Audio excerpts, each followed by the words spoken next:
Este discurso es un llamado a vivir de acuerdo con nuestra herencia divina, desarrollando cualidades espirituales y modelando nuestras vidas según el ejemplo de Jesucristo. En esencia, es una exaltación de la creación humana como un acto divino y un recordatorio de nuestro potencial para alcanzar la grandeza espiritual al honrar y cuidar el cuerpo y el espíritu que Dios nos ha otorgado. La magnificencia del hombre. Russell M. Nelson.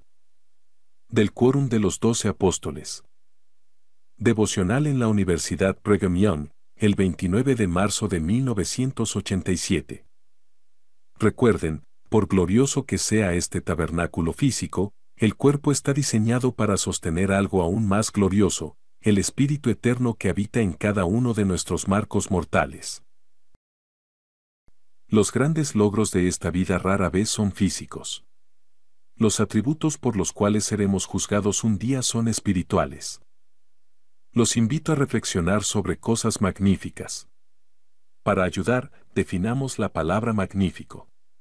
Se deriva de dos raíces latinas. El prefijo magni proviene de un término que significa grande. El sufijo proviene del latín facere, que significa hacer. Una definición simple de magnífico podría ser gran hecho o hecho en grande. Piensen, si pueden, en la vista más magnífica que hayan visto. Podría ser un prado en primavera lleno de hermosas flores silvestres. O tal vez se hayan maravillado, como yo, con la magnificencia de una sola rosa, con su belleza especial y su perfume. He llegado a apreciar la magnificencia de una naranja. Cada gota de jugo está empacada ordenadamente en un recipiente comestible, unida a muchas otras gotas, agrupadas en secciones, y todo envuelto ordenadamente en una cáscara desechable y biodegradable. Algunos dirían que la vista más magnífica que han presenciado es mirar hacia el cielo en una noche de verano, viendo innumerables estrellas salpicando el cielo. Aquellos que han viajado en órbita por el espacio dicen que su vista del planeta Tierra fue una de las vistas más magníficas jamás observadas por el hombre. Algunos podrían elegir la vista del Gran Cañón al amanecer, otros, la belleza de un lago de montaña, un río, una cascada o un desierto. Algunos podrían seleccionar un pavo real con su cola desplegada en abanico o un hermoso caballo. Otros nominarían la belleza de las alas de una mariposa o de un colibrí aparentemente suspendido en el aire mientras se alimenta. Estas vistas magníficas son asombrosas más allá de toda medida. Son todas grandes hechos de nuestro Creador divino. Quizás se sorprendan con lo que voy a sugerir ahora. Reflexionen sobre la magnificencia de todo lo que ven cuando se miran al espejo. Ignoren las pecas, el cabello desordenado o las imperfecciones, y miren más allá para ver al verdadero ustedes, un hijo de Dios creado por Él, a su imagen. Esta noche me gustaría mirar más allá de la superficie que vemos en el espejo, levantar la tapa del cofre del tesoro del entendimiento de los maravillosos atributos de su cuerpo y descubrir, al menos en parte, la magnificencia del hombre. El tiempo no nos permitirá hacer más que probar algunas de las joyas brillantes de magnificencia en este cofre del tesoro, pero podríamos alcanzar y mirar algunas de las gemas que esperan ser vistas. En el primer compartimento del cofre del tesoro, podríamos mirar la magnificencia de nuestra propia creación. No sabemos con precisión cómo dos células germinales se unen para convertirse en un embrión humano, pero sí sabemos que tanto la célula femenina como la masculina contienen todo el material hereditario y la información total del nuevo individuo, almacenados en un espacio tan pequeño que no se puede ver a simple vista. 23 cromosomas tanto del padre como de la madre se unen en una nueva célula. Estos cromosomas contienen miles de genes. Se establece un maravilloso proceso de codificación genética por el cual se determinan todas las características humanas básicas de la persona no nacida. Así se forma un nuevo complejo de ADN. Se instituye un continuo de crecimiento que resulta en un nuevo ser humano. Aproximadamente 22 días después de que estas dos células germinales se han unido, un pequeño corazón comienza a latir. A los 26 días comienza la circulación de la sangre. Las células se multiplican y dividen, algunas se diferencian para convertirse en ojos que ven, oídos que oyen, mientras que otras están destinadas a convertirse en dedos que sienten las cosas maravillosas a nuestro alrededor. Sí, la conciencia de la magnificencia del hombre comienza con los milagros de la concepción y nuestra creación. En nuestro cofre del tesoro del entendimiento, podemos mirar el compartimento de la capacidad de órganos seleccionados. El tiempo no permitirá una consideración completa, pero cada joya merece admiración, aprecio y asombro. Mencionemos la magnificencia de los ojos con los que vemos. Sin duda han estado frente al espejo, como yo, observando cómo las pupilas reaccionan a los cambios en la intensidad de la luz, dilatándose para dejar entrar más luz, contrayéndose para reducir la luz que llega a la retina sensible del ojo. Una lente de autoenfoque está al frente de cada ojo. Los nervios y músculos sincronizan la función de dos ojos separados para producir una sola imagen tridimensional. Los ojos están conectados al cerebro, listos para registrar las vistas. No se necesitan cables, baterías ni conexiones externas, nuestro aparato visual es maravilloso, infinitamente más valioso que cualquier cámara que el dinero pueda comprar.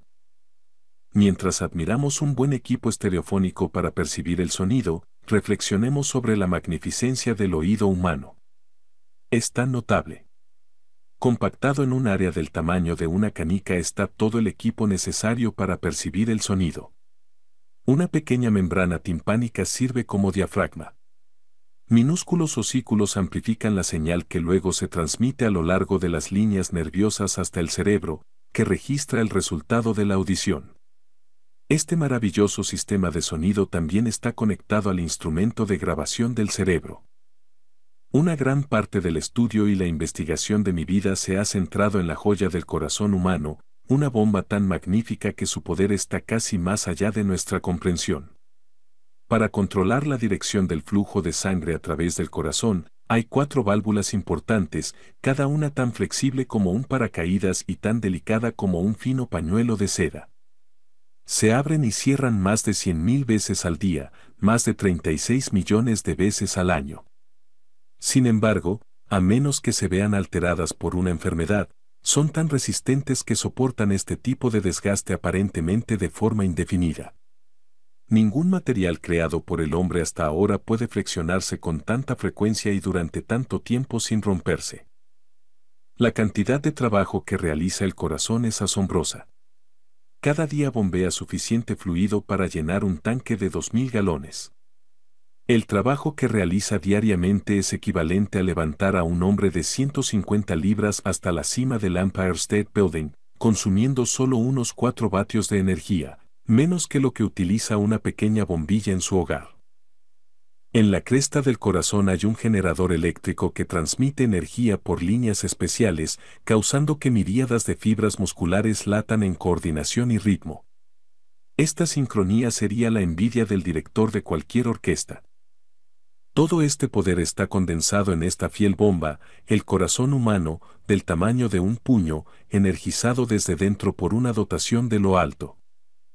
Una de las joyas más maravillosas en este cofre del tesoro es el cerebro humano con su intrincada combinación de células de poder, grabación, memoria, sistemas de almacenamiento y recuperación. Sirve como cuartel general para la personalidad y el carácter de cada ser humano. Al observar las vidas de grandes individuos, siento que la capacidad del cerebro es aparentemente infinita. Los hombres sabios pueden volverse aún más sabios a medida que cada experiencia se construye sobre la experiencia anterior. De hecho, el ejercicio continuo del intelecto trae consigo una mayor capacidad intelectual. Cada vez que me maravillo ante una computadora y admiro el trabajo que puede hacer, respeto aún más la mente del hombre que desarrolló la computadora. El cerebro humano es ciertamente un instrumento de grabación que participará en nuestro juicio un día cuando estemos ante el Señor. El libro de Mormón habla de un brillante recuerdo y de una perfecta rememoración que estará con nosotros en ese momento. Cada uno de nosotros lleva ese instrumento de grabación protegido dentro de la bóveda del cráneo humano. Al cribar simbólicamente a través del cofre del tesoro del entendimiento, podríamos pasar horas, incluso una vida entera, estudiando la increíble capacidad química del hígado, los riñones y cualquiera o todas las glándulas endocrinas y exocrinas del cuerpo. Cada uno es una joya brillante, digna de nuestro estudio y nuestra más profunda gratitud. Ahora volvamos nuestra atención a las joyas en otro compartimento del cofre del tesoro del entendimiento, dejando atrás aquellas que representan las funciones maravillosas de cada órgano específico. Consideremos algunos conceptos que van más allá de los sistemas de órganos individuales. El primer concepto que mencionaría es el de la reserva o respaldo. En el teatro, los actores principales tienen sustitutos. En los instrumentos eléctricos, el respaldo en caso de fallo de energía puede estar provisto por baterías. En el cuerpo, piense en el respaldo proporcionado por varios órganos que son pares, como los ojos, los oídos, los pulmones, las glándulas suprarrenales, los riñones y más. En caso de enfermedad, lesión o pérdida de uno, el otro está listo para mantener intactas nuestras funciones corporales. En caso de pérdida total de la vista o la audición, otros poderes sensoriales se aumentan de manera milagrosa. Algunos sistemas de respaldo no son tan evidentes. Por ejemplo, órganos cruciales únicos como el cerebro, el corazón y el hígado tienen un suministro doble de sangre. Todos son alimentados por dos rutas de circulación, minimizando el daño en caso de pérdida de flujo sanguíneo a través de cualquier vaso sanguíneo individual. Otra dimensión del respaldo la describiría como vías colaterales. Por ejemplo, si nuestras fosas nasales están obstruidas por una nariz tapada, podemos respirar por la boca. De manera similar, las vías colaterales pueden crecer en caso de obstrucción o seccionamiento de vasos sanguíneos o nervios. Consideremos otro concepto, el de la autodefensa del cuerpo. Un día vi a algunos niños de 3 años jugando. Los vi bebiendo agua del pavimento después de que se había derramado a través del jardín de un vecino. Supongo que los gérmenes que ingirieron eran incalculables en número, pero ninguno de esos niños se enfermó. Fueron defendidos por sus cuerpos. Tan pronto como esa bebida sucia llegó a sus estómagos, el ácido clorhídrico comenzó a purificar el agua y proteger las vidas de esos niños inocentes. Piensa en la protección proporcionada por la piel. ¿Podría usted fabricar, o siquiera imaginar cómo crear un manto que lo proteja y, al mismo tiempo, perciba y advierta sobre lesiones que un calor o frío excesivos podrían causar? Eso es lo que hace la piel. Incluso da señales que indican cuando otra parte del cuerpo está enferma. La piel puede enrojecerse y sudar con fiebre. Cuando uno tiene miedo o está enfermo, la piel palidece. Cuando uno se avergüenza, la piel se sonroja. Y está repleta de fibras nerviosas que comunican y, a menudo, limitan el daño posible a través de la percepción del dolor. El dolor mismo es parte del mecanismo de defensa del cuerpo. Por ejemplo, se proporciona protección mediante áreas sensoriales de la boca que protegen el delicado esófago, que tiene muy pocas fibras nerviosas. Como un centinela, la boca recibe advertencias para proteger el tierno esófago de quemaduras causadas por bebidas demasiado calientes. La defensa del cuerpo incluye anticuerpos químicos fabricados en respuesta a infecciones adquiridas a lo largo de la vida. Cada vez que nos exponemos a infecciones bacterianas o virales, se fabrican anticuerpos que no solo combaten la infección, sino que persisten con memoria para fortalecer la resistencia en los días venideros. Cuando se requirió la conscripción militar durante la Segunda Guerra Mundial, los soldados que provenían de áreas rurales aisladas tenían mucha menos inmunidad y eran más propensos a infecciones que aquellos de áreas urbanas más pobladas cuya resistencia estaba mejor desarrollada. Estrechamente relacionado con el concepto de autodefensa está el de autorreparación. Considere el hecho de que los huesos rotos se curan y se vuelven fuertes nuevamente. Si yo rompiera una de las patas de la silla en la que me acabo de sentar, ¿cuánto tiempo tendríamos que esperar para que esa pata se cure por sí misma? Nunca sucedería. Sin embargo, muchos aquí esta noche caminan con piernas que una vez estuvieron rotas. Las laceraciones en la piel se curan solas. Una fuga en el sistema circulatorio se sellará sola, pero los sistemas circulatorios fuera del cuerpo no tienen este poder. Aprecié este milagro al principio de mi carrera de investigación cuando estaba trabajando en el laboratorio para crear una máquina corazón-pulmón artificial. Cada vez que un tubo en esa máquina tenía una fuga, significaba largas horas limpiando el laboratorio y llegaba tarde a cenar. Nunca una fuga en la máquina corazón-pulmón artificial se selló sola. El concepto de autorrenovación es notable. Cada célula del cuerpo se crea y luego se regenera a partir de elementos de la Tierra según la receta o fórmula contenida dentro de los genes únicos para nosotros. El corpúsculo rojo promedio, por ejemplo, vive alrededor de 120 días. Luego muere y es reemplazado por otro. Cada vez que se bañan, miles de células muertas y moribundas se eliminan para ser reemplazadas por una nueva cosecha. Para mi pensar, este proceso de autorrenovación prefigura el proceso de resurrección. Otro concepto que es verdaderamente notable es el de autorregulación. A pesar de las amplias fluctuaciones en la temperatura del entorno del hombre, la temperatura del cuerpo se controla cuidadosamente dentro de límites muy estrechos. ¿Se han preguntado por qué no pueden nadar bajo el agua por mucho tiempo? La autorregulación limita el tiempo que pueden contener la respiración. A medida que se retiene la respiración, se acumula dióxido de carbono. La presión parcial del dióxido de carbono es monitoreada continuamente por dos cuerpos carotídeos situados en el cuello. Transmiten señales a lo largo de los nervios hasta el cerebro. El cerebro luego envía estímulos a los músculos de la respiración, haciendo que trabajen para que podamos inhalar un suministro fresco de oxígeno y eliminar el dióxido de carbono retenido. Este es solo uno de muchos servomecanismos que autorregulan los ingredientes individuales en nuestros cuerpos. El número de estos sistemas excede nuestra capacidad para enumerarlos. El sodio, el potasio, el agua, la glucosa, la proteína, el nitrógeno son solo algunos de los muchos componentes que son monitoreados continuamente por reguladores químicos dentro de nuestros cuerpos. Considere el concepto de adaptación. Las personas en la Tierra viven en medio de diferencias climáticas y dietéticas de vasto alcance. Los esquimales en el círculo ártico consumen una dieta con un gran componente de grasa que es aceptable e incluso necesaria para sostener la vida en un clima muy frío. El polinesio, por otro lado, come una dieta proporcionada por un entorno tropical. Sin embargo, estos diferentes grupos trabajan y se adaptan a las condiciones y la dieta disponibles para ellos. El concepto de identidad en la reproducción es maravilloso de contemplar. Cada uno de nosotros posee semillas que transportan nuestros cromosomas y genes únicos que controlan nuestra propia identidad celular específica. Por esta razón, los tejidos trasplantados quirúrgicamente de una persona a otra solo pueden sobrevivir suprimiendo la respuesta inmune del huésped que reconoce claramente los tejidos ajenos a la fórmula genética heredada de uno mismo. Verdaderamente estamos bendecidos con el poder de tener hijos nacidos a semejanza de los padres en la tierra, así como en el cielo. Al considerar la autodefensa, la autorreparación y la autorrenovación, surge una paradoja interesante.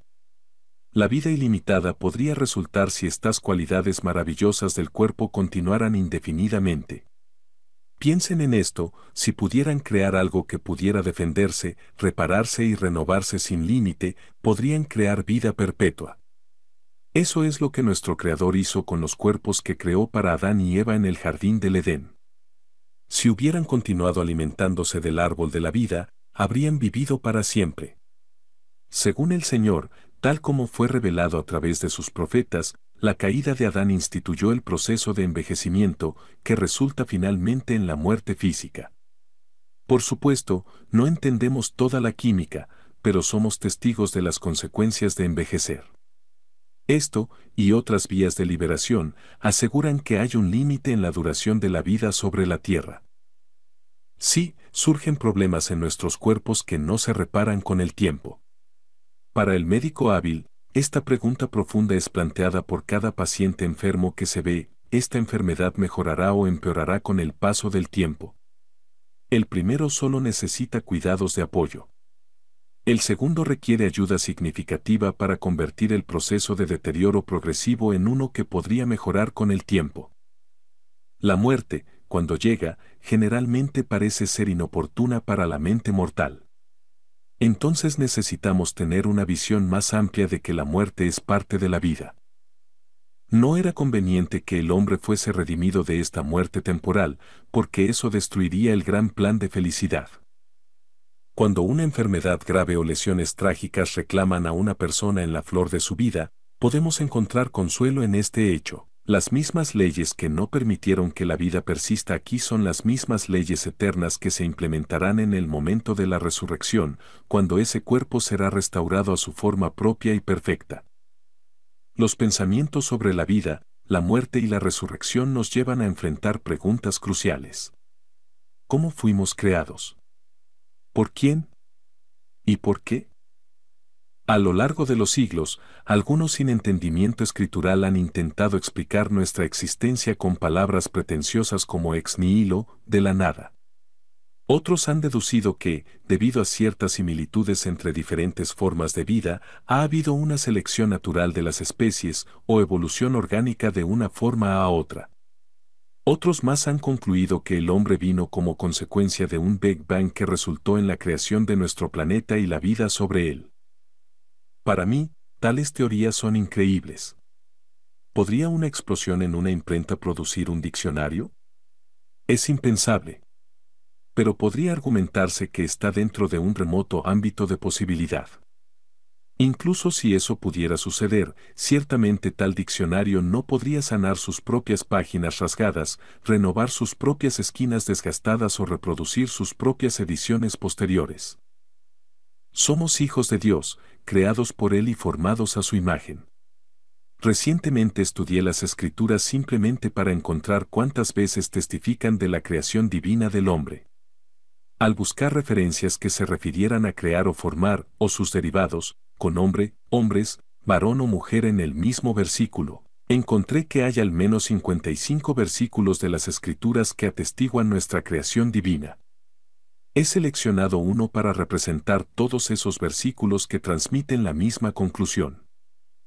Y los dioses tomaron consejo entre sí y dijeron, descendamos y formemos al hombre a nuestra imagen, conforme a nuestra semejanza. Así que los dioses descendieron para organizar al hombre a su propia imagen, a la imagen de los dioses lo formaron, varón y hembra los formaron. Yo creo en todas esas escrituras que se refieren a la creación del hombre. Pero la decisión de creer es una decisión espiritual, no nacida únicamente del entendimiento de las cosas físicas. Pero el hombre natural no percibe las cosas que son del Espíritu de Dios, porque para él son locura, y no las puede entender, porque se han de discernir espiritualmente. Es responsabilidad de cada persona informada y espiritualmente sintonizada ayudar a superar la necedad de los hombres que negarían la creación divina o que pensarían que el hombre simplemente evolucionó.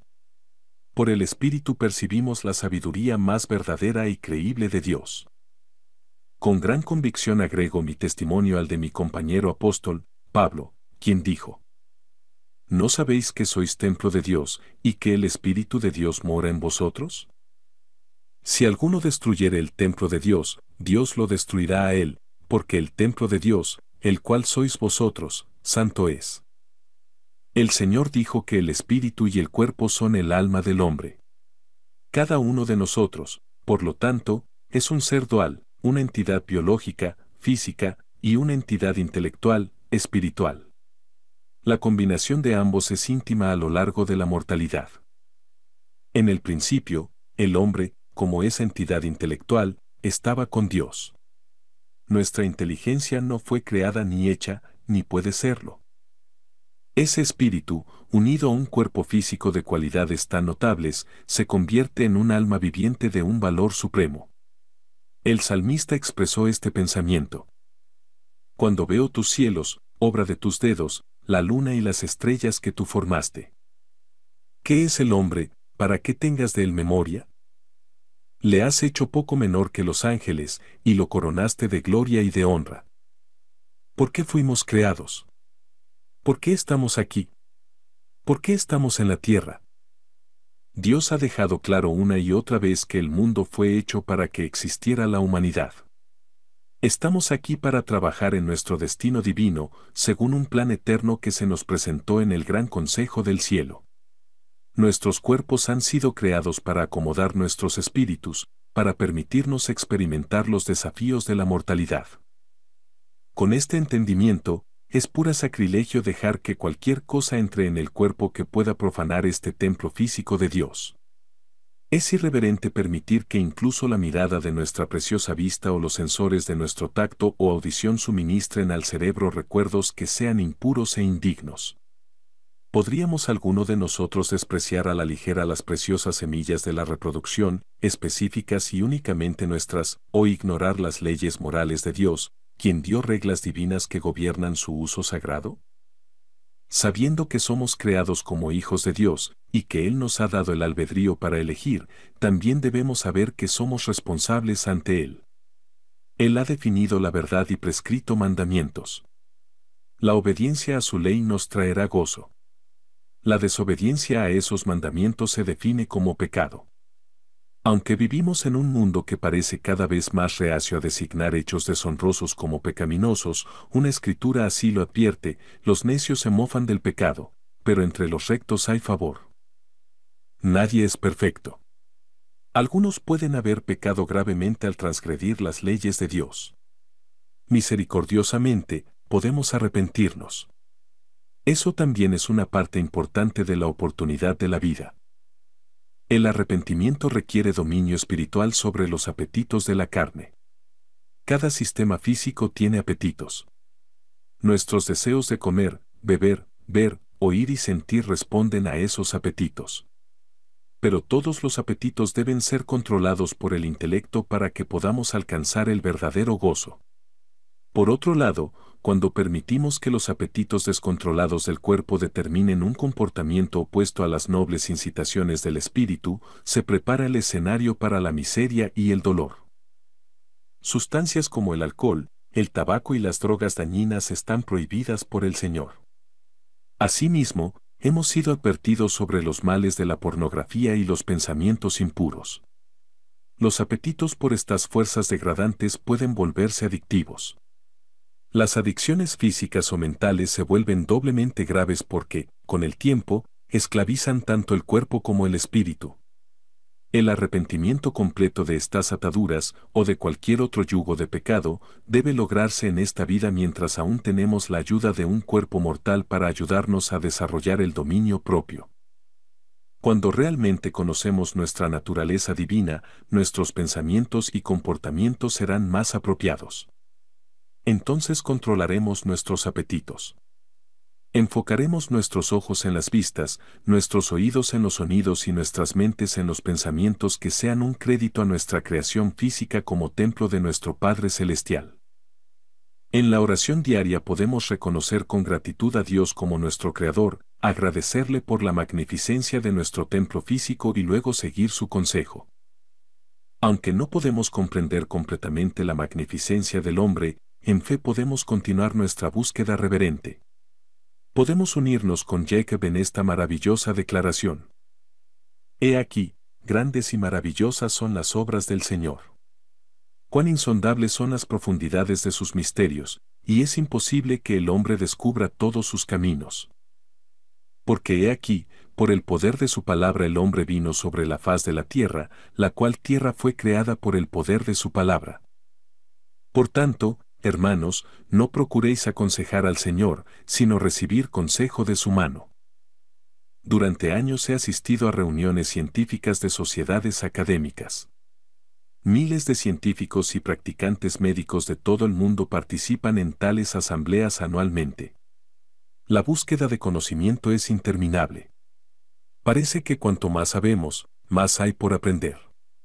Es imposible que el hombre aprenda todos los caminos de Dios. Pero si somos fieles y estamos profundamente enraizados en los relatos escriturales de las magníficas creaciones de Dios, estaremos bien preparados para futuros descubrimientos. Toda verdad es compatible porque toda emana de Dios. Por supuesto, sabemos que hay una oposición en todas las cosas. En el mundo, incluso muchos llamados educadores enseñan cosas contrarias a la verdad divina. Tengan en cuenta este consejo profético. O la vanidad, y las flaquezas, y la necedad de los hombres. Cuando son instruidos, piensan que son sabios, y no escuchan el consejo de Dios, porque lo dejan de lado, suponiendo que saben por sí mismos, por lo tanto, su sabiduría es necedad, y no les aprovecha. Y perecerán. Pero es bueno ser instruidos si escuchan los consejos de Dios. No necesitan que se les recuerde que la obra y la gloria del Señor son opuestas por las fuerzas de Satanás, quien es el maestro del engaño. Muchos siguen sus enseñanzas. Recuerden. El hombre puede engañar a sus semejantes, el engaño puede seguir al engaño, y los hijos del inicuo pueden tener poder para seducir a los necios y sin instrucción, hasta que no quede más que ficción alimentando a muchos, y el fruto de la falsedad arrastra en su corriente a los atolondrados a la tumba. Son sabios y manténganse alejados de las tentaciones y trampas. Eviten cautelosamente los deseos necios y dañosos que hunden a los hombres en destrucción y perdición. Huye de estas cosas, y sigue la justicia, la piedad, la fe, el amor, la paciencia, la mansedumbre. Pelea la buena batalla de la fe, echa mano de la vida eterna. La magnificencia del hombre es incomparable.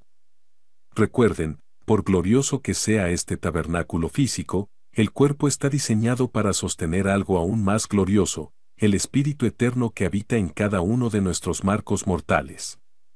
Los grandes logros de esta vida rara vez son físicos. Los atributos por los cuales seremos juzgados un día son espirituales. Con la bendición de nuestros cuerpos para ayudarnos, podemos desarrollar cualidades espirituales de honestidad, integridad, compasión y amor. Solo con el desarrollo del espíritu podemos adquirir fe, virtud, conocimiento, templanza, paciencia, bondad fraternal, piedad, caridad, humildad y diligencia. Modelen sus vidas siguiendo el ejemplo de nuestro gran exemplar, incluso Jesucristo, cuyas palabras finales entre los hombres incluyeron este desafío eterno: ¿qué clase de hombres habéis de ser? Aun como yo soy. Somos hijos e hijas de Dios. Él es nuestro Padre, somos sus hijos. Nuestra herencia divina es la magnificencia del hombre. Que la honremos y la engrandezcamos, lo ruego en el nombre de Jesucristo. Amén. Resumen.